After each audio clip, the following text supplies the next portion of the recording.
Assalamualaikum warahmatullahi wabarakatuh. Perkenalkan, saya atas nama Waderska. Tujuan dari pembuatan video ini untuk memenuhi mata kuliah saya, Administrasi dan Manajemen Sekolah. Di sini saya akan menjelaskan administrasi dalam pendidikan. Istilah administrasi kita tidak asing lagi dengan kata ini, di mana administrasi itu sering kita dengar dalam pelayanan pendidikan, rumah sakit, dan lain sebagainya.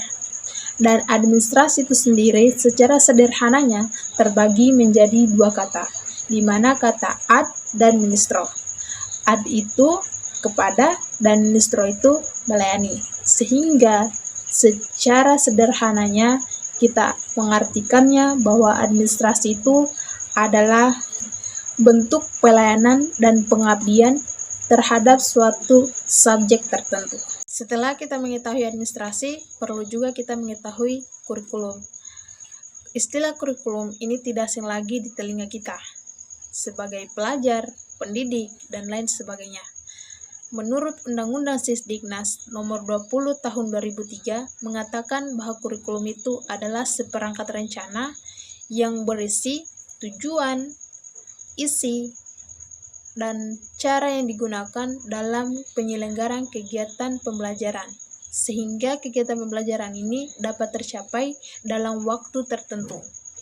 Dan mengapa kurikulum itu selalu melakukan perubahan? Salah satunya adalah mengikuti yang namanya perkembangan zaman. Adapun proses-proses dalam administrasi kurikulum. Pertama, perencanaan.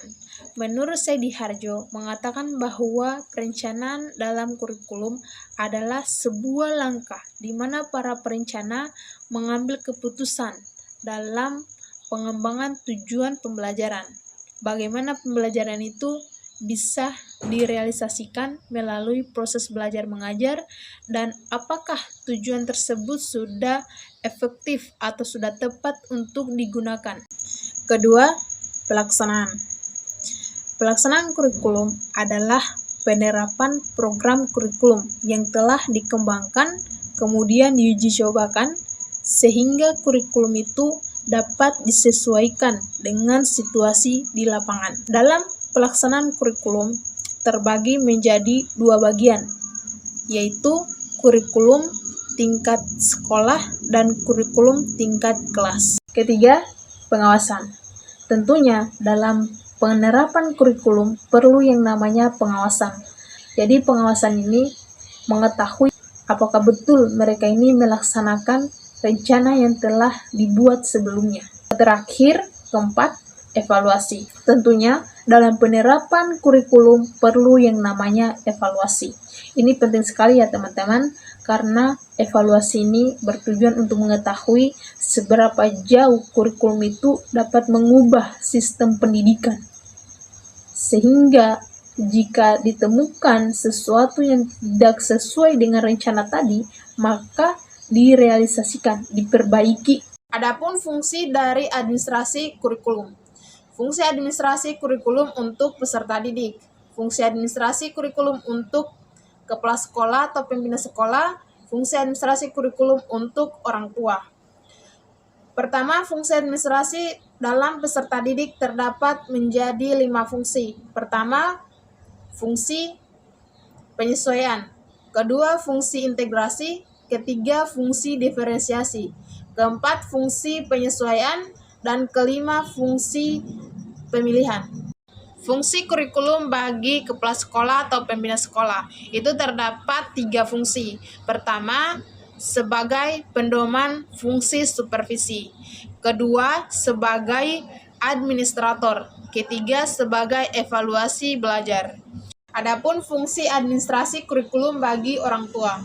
Orang tua murid dalam memajukan pendidikan sangatlah penting. Maka dari itu, orang tua murid harus mengetahui kurikulum apa yang sedang dijalankan di sekolah.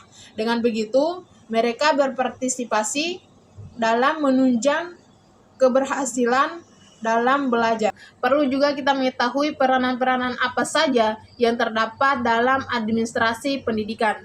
Terdapat 4 peranan dalam administrasi pendidikan. Pertama itu pelaksana, kedua penyelaras, ketiga pengembangan, dan keempat peneliti. Setelah kita membahas administrasi kurikulum dalam pendidikan, dapat kita simpulkan salah satu sistem yang terdiri dari berbagai komponen, seperti metode pembelajaran, cara ajar, serta evaluasi belajar. Kurikulum memegang peranan penting dalam menunjang keberhasilan peserta didik. Itulah materi dari saya mengenai administrasi kurikulum dalam pendidikan. Semoga materi ini dapat berguna dan bermanfaat untuk kita semua. Sekian dari saya. Wassalamualaikum warahmatullahi wabarakatuh.